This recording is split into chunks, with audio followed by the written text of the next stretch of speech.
I know a lot of people hate the air gap, and that is the little device on a lot of kitchen counters that when your dishwasher drains, it goes.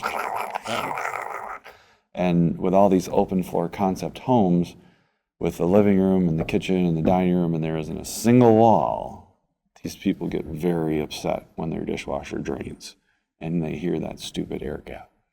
But it's part of the Wisconsin State Plumbing Code, and if you don't have a standpipe in the cabinet, you have to have that air gap.